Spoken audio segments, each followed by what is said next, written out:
33강 보겠습니다.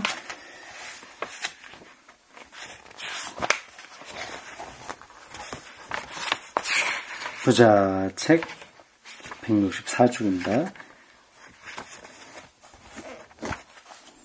분열이라고 하는 그 장을 우리가 가고 있어요. 9장입니다. 분열.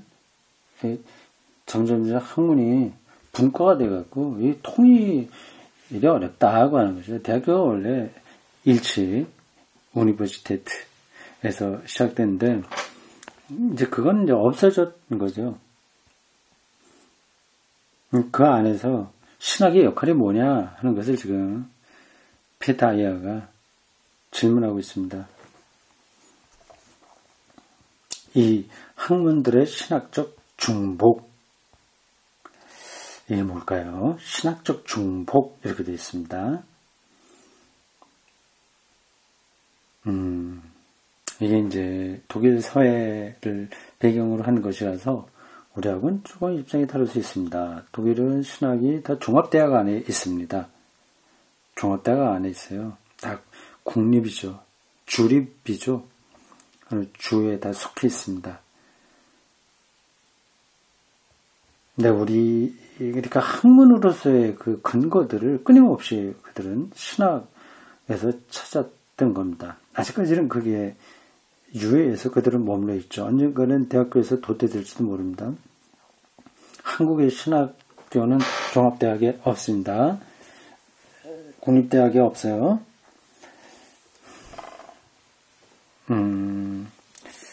그러니까 신학 학문적이지 않다고 하는 거죠. 말하자면. 근데 그런 것에 대해서 신경 쓰지 않아도 되는 거예요. 특별히 교단 신학교만 있으니까 교단의 정책에 말만 하면 되는 겁니다. 그걸 이론적으로 보충해 주기만 하는 거죠.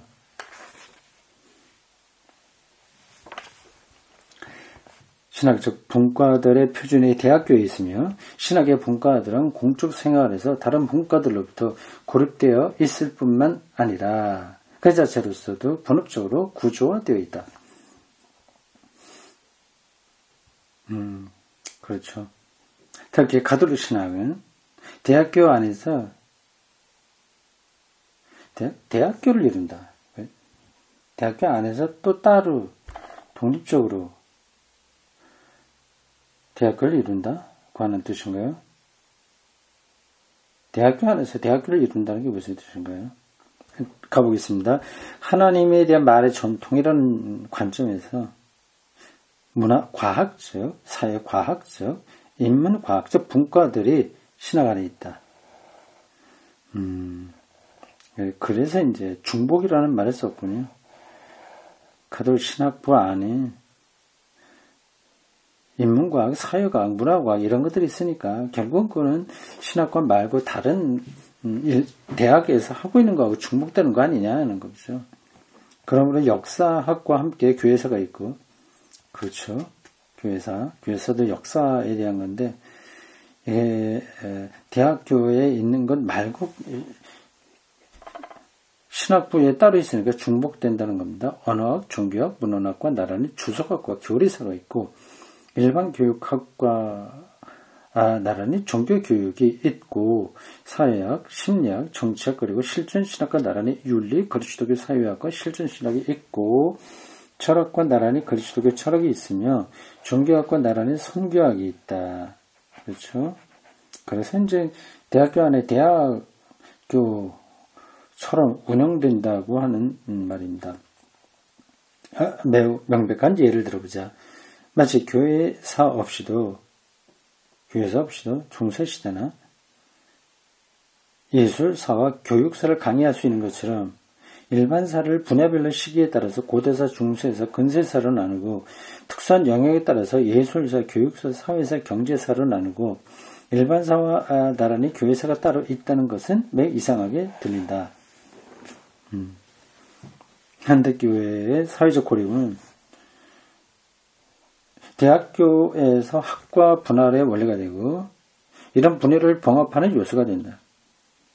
그러니까 교회에서 보는 건 좀 다르다. 그러니까 신학부 안에 중복되는 것들이 있어도 괜찮지 않냐는 겁니다. 근데 이 사람은 그 현상이 좀 이상하다고 하는 거죠.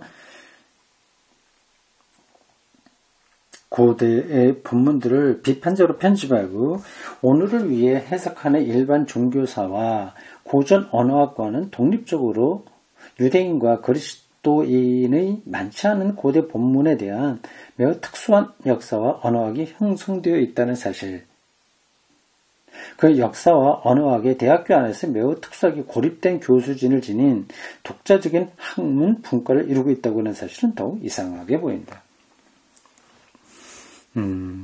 대학 사회에서 다루 고고학 이런 게 있을 수 있지 않습니까? 근데 신학부 안에 또 그 그리스도교 고고학을 하고 있으니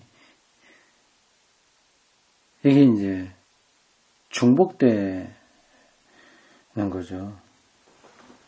이 사람 보기에 이상하다 하는 겁니다.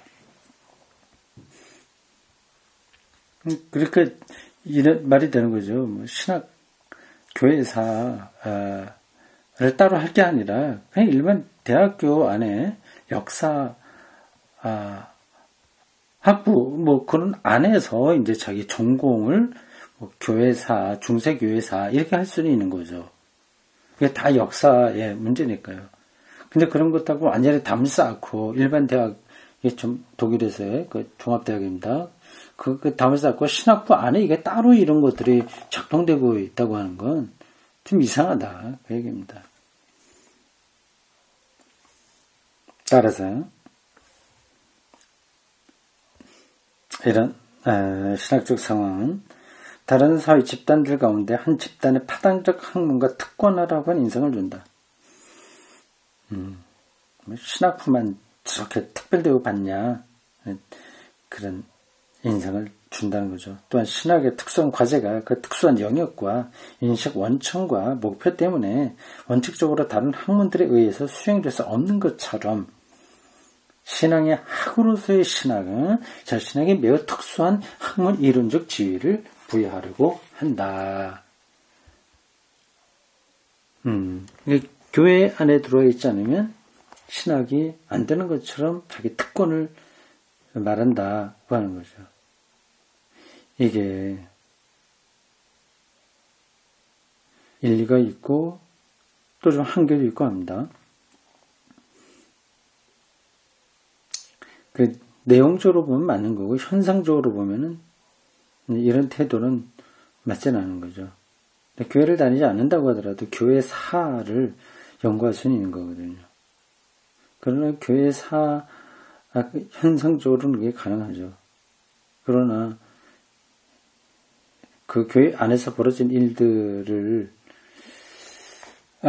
일반 역사 학계 근거에서 물론 말할 수 있죠. 근데 그게 얼마나 서로 소통이 되겠는가? 교회 안에서 있는 사람들과 하는 거는 좀 둘째 문제입니다. 근데 어쨌든 그렇다 보면 점점 신학이 소외된다고 하는 말은 또 옳아 보여요. 원리적으로 모든 이성과 학문적 이성에 대해서 열려있는 재료들과 인식 방식을 신학이 고립시켜서 다루면 우리는 저들하고 달라, 우리끼리만 할 수 있어, 이렇게 하는 거예요. 자신의 세력을 위해서 모든 경제적, 사회적, 그리고 문화사적 영역을 외면하는 교회주의의 편협함에 이르게 된다. 날카로운 분석이고 비판입니다. 분명히 한 제도, 인스티튜션, 기구죠. 한 제도, 한 노동조합, 교회나 정당의 관심이 다른 관심들을 은폐한 채 학문적 자기관찰에 적법한 근거가 되는 것 같다. 그러나 신앙 공동체인 교회는 자기 제도를 위한 이익 집단으로서 자신을 이해해서는 안 된다. 중요한 거 짚었어요. 그 사람이. 교회는 교회를 위해서 있는 게 아니다. 하는 거죠. 다른 것들은 자기들을 위해서 있을 수 있죠. 노동조합은 자기들 이익을 위해서 존재하죠. 그러나 교회는 그게 아니라고 하는 거죠.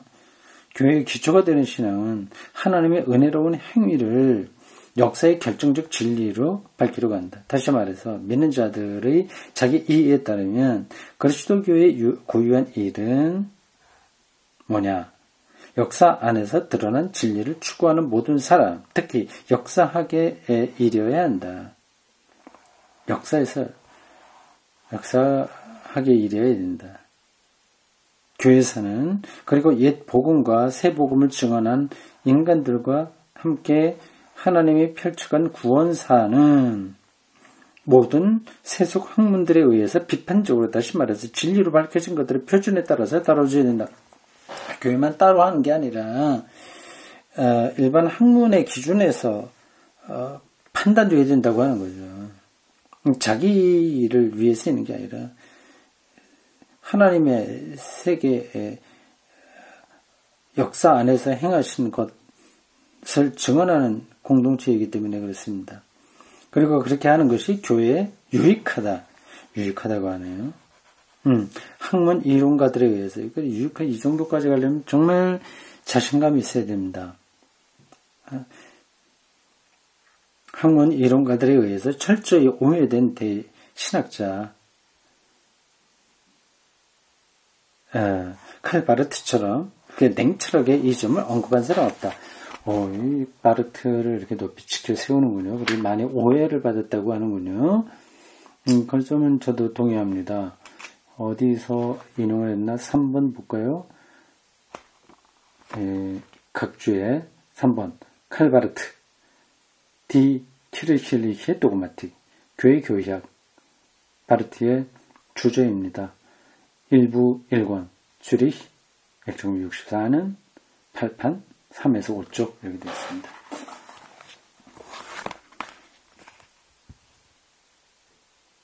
본문 18 바르트 글을 조금 인용하는 거 아닐까 싶습니다.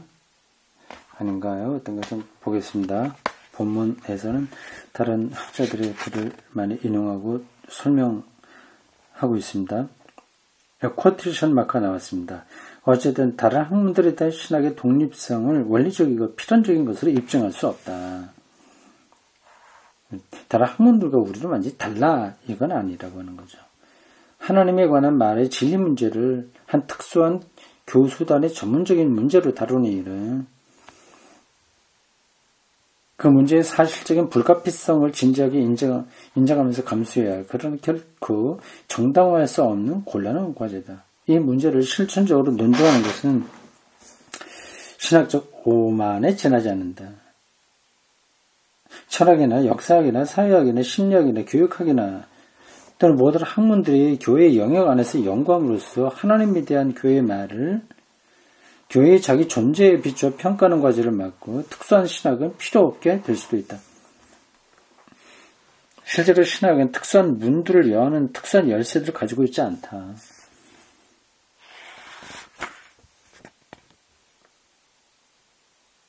그냥 다른 학문들과 같은 열쇠를 가지고 있는 거죠. 신학의 다른 모든 학문들에 없는 인식 근거를 가진 것도 아니라고 했어요.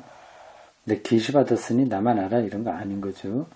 다른 학문들에는 숨겨진 대상 영역을 아는 것도 아니고 물리학이 모르는 신을 우리만 안다 그런 것도 아니라고 하는 겁니다. 물리학의 대상도 하나님이죠. 말하자면 그렇습니다. 말하는 방식이 다를 뿐이죠.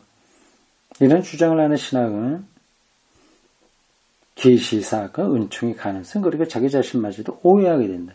그 계시와 은총과 자기 자신도 오해하게 된다. 나는 달라. 그래서 자꾸만 세상 학문으로부터 멀어지고 퇴행적으로 자기 속에 갇혀서 가는 그런 거죠. 오늘의 한국교회의 전형적인 모습입니다. 마찬가지로 하나님 봉사의 신학의 원리적 필연성도 입증될 수 없다. 세상을 위한 섬김을 이런 방식으로 할 수 없는 거죠. 예레미야 31장 34절이 이미 성취되었을 수도 있다. 철학과 세속 학문이 참으로 지속적이지도 않고 이교적이지도 않을 수 있다.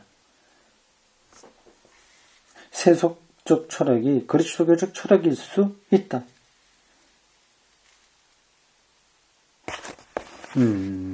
이게 지금 바르트의 교회 교약을 인용한 거 아니겠습니까?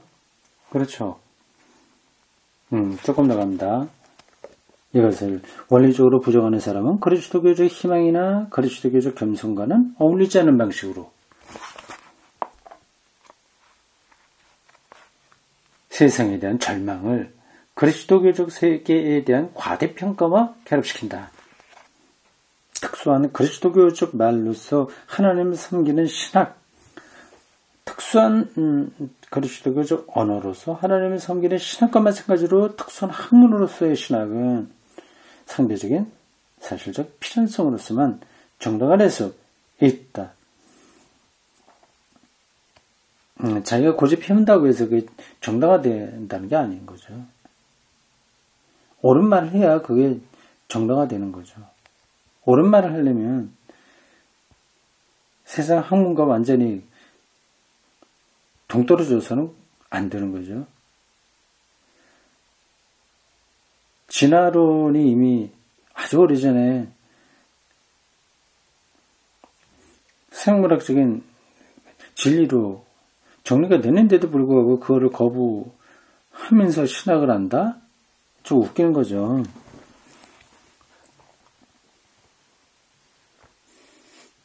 다른 학문들은 실제로 신학의 과제를 자신의 과제로 인정하고 받아들이지 않는다.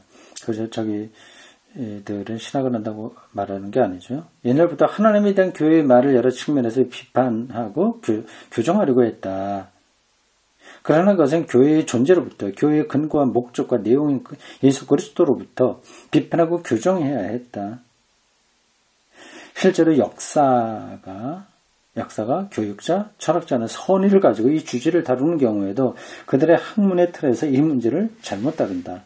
그들은 하나님에 대한 교회의 말을 교회 자신의 원리가 아니라 교회에게 낯선 원리에 따라 평가하므로 그 말에 손상을 준다. 그렇기 때문에 교회는 비판적 학문을 필요로 한다. 오해받을 수 있는데 그렇기 때문에 신학은 비판적으로 말할 수 있어야 된다 하는 거죠. 다른 학문들도 오직 이 과제만을 제기하고 다른 모든 과제들을 이 과제에 종속시킬 수 있다.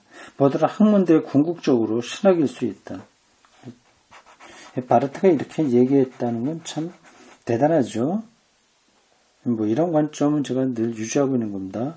모든 학문들은 물리학, 인간학, 생물학, 심리학, 의학, 법학 이렇게까지 모든 학문들은 궁극적으로는 신학일 수 있다. 이 세계 모든 것들이 다 하나님의 창조라고 하는 대전제에서 본다면 당연한 거죠. 다만 신학은 다른 언어로 그걸 표현하는 거죠. 모든 학문들이 신학이 아니라는 사실은 여기서 정죄될 필요도 없고 정당화될 필요도 없다. 이렇게 저렇게 주장은 가능하다고 하는 거죠. 어쨌든 교회가 견딜 수 없는 공백이 생겨난다. 신학의 특수한 존재는 교회가 다른 학문들이 실질적인 무능의 측면에서 취할 수밖에 없었던 비상조치를 의미한다. 하여튼 궁극적인 것 앞에서는 학문들이 무능하니까 신학이 비상조치로서의 역할을 할 수 있다. 것 같아요. 이에 대한 학문 이론적 근거는 제시될 수 없다. 교회와 신학의 편에서 볼 때 신학이 이러한 특별한 존재에는 이론적으로 지극히 문제가 있다. 학문들의 체계 안에서 신학에 지위를 주려는 노력들이 신학에 너무 큰 영예를 주거나 너무 작은 영예를 주게 된다는 것을 신학은 말해야 할 것이다. 아니 고유한 어떠한 기능이 있는 것이지 모든 걸 해결할 수 있는 것도 아니고 모든 것 앞에서 무능한 것도 아니다. 그 얘기죠. 바르트가 한 이야기 맞습니다. 이 전체 흐름이 그렇습니다. 그걸 앞에서 그 교회교약 아까 인용한 그 그 부분 있죠? 어디서 나온 거예요?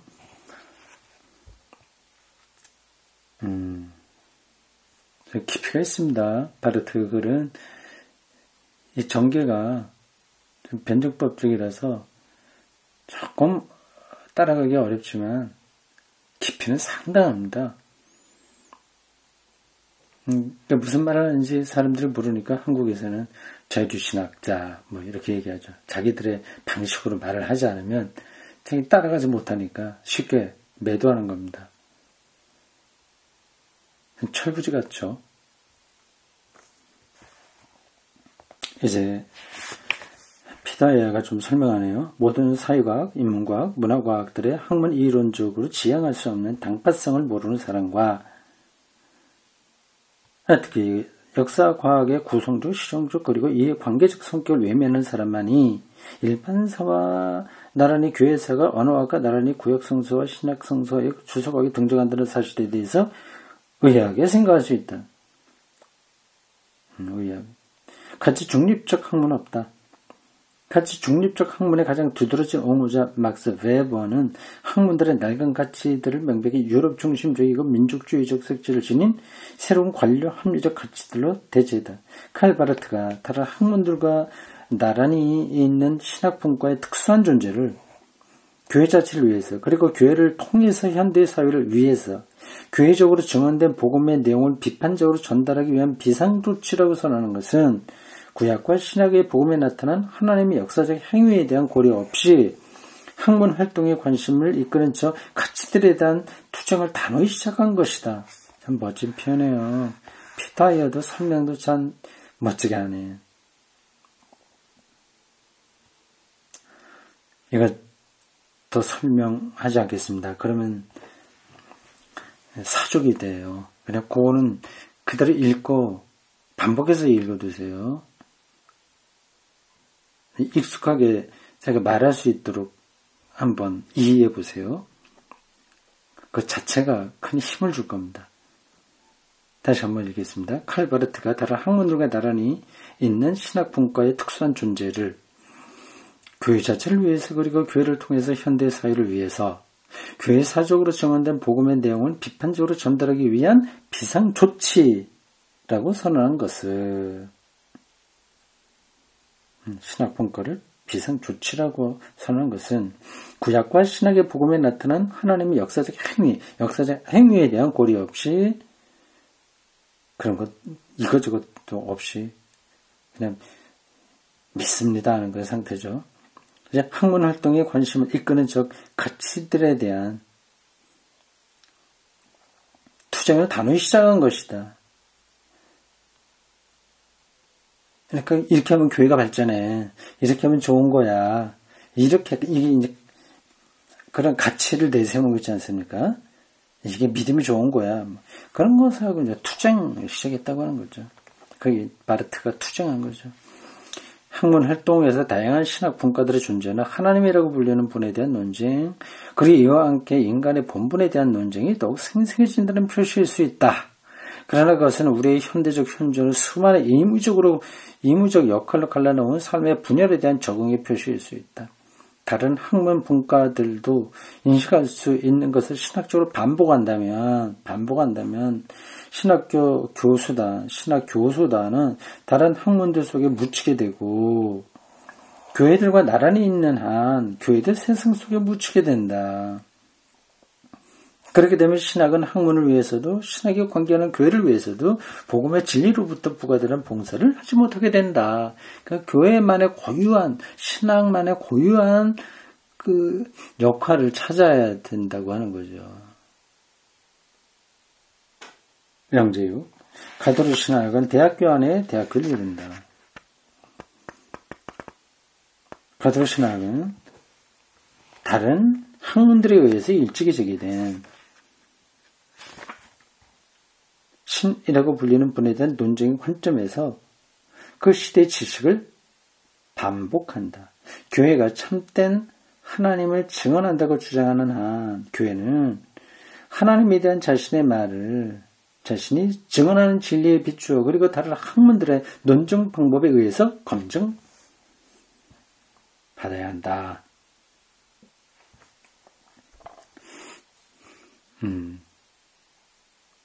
하나님을 하나님이라고 정말 부른다면, 다른 학문들의 논증 방법에 의해서 검증받아야 된다고 합니다. 물리학, 고고학, 생물학 등을 비롯한 모든 학문들의 검증을 받아야 되는 거죠. 그들에게 인정을 받아야 되는 것이 아니라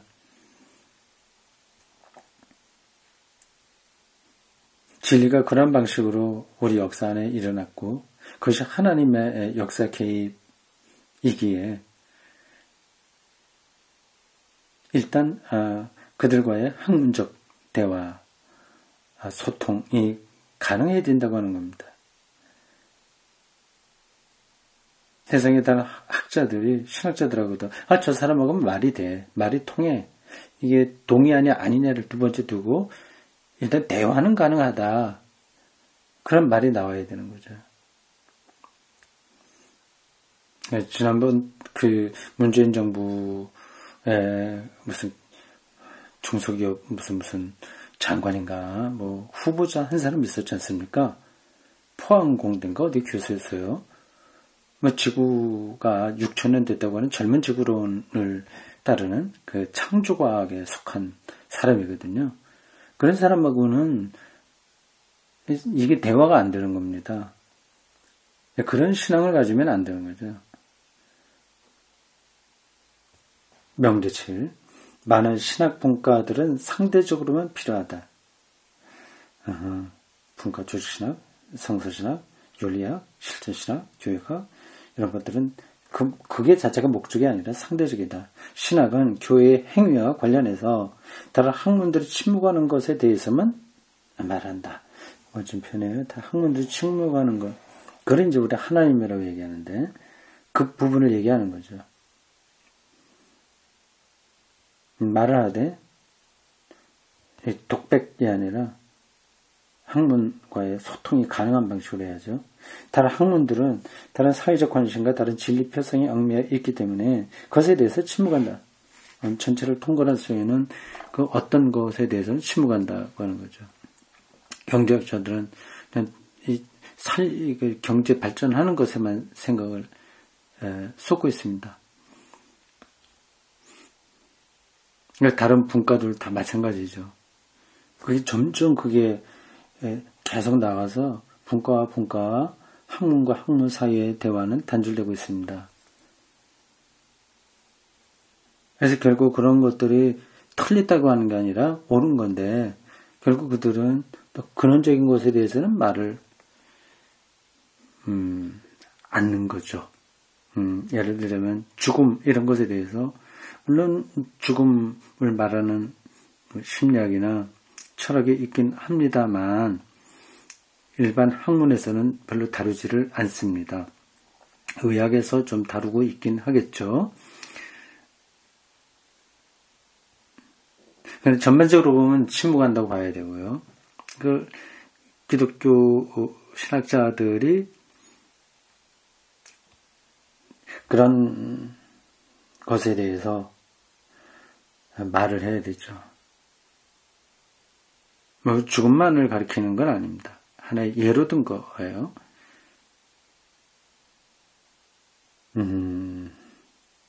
자, 여기까지입니다. 다음에는 10장으로 넘어가서 역사적 신학인데 조금 더 구체적으로 어떤 이야기들이 나올 것 같아요. 물론 여기까지 지금까지 한 것도 구체적이지 않다고 말하는 건 아닙니다. 피터 아이어의 이 신학 접근 방법론이 좀 특이합니다. 훨씬 더 광범위하다고도 할 수 있어요. 그래서 전형적인 그 신학의 틀 안에 있었던 사람들에게는 지금 무슨 얘기하는 거야? 이상하게 느껴질 수도 있어요. 좀 인내심을 갖고 이쪽을 다 읽으면 우리가 신학적으로 또 지적으로 영적으로 많이 성장했다고 하는 것을 느끼게 될 겁니다. 이제 반쯤 한 것 같아요. 반 조금 더 했나요? 상당히 많이 나왔습니다. 오늘 여기까지입니다.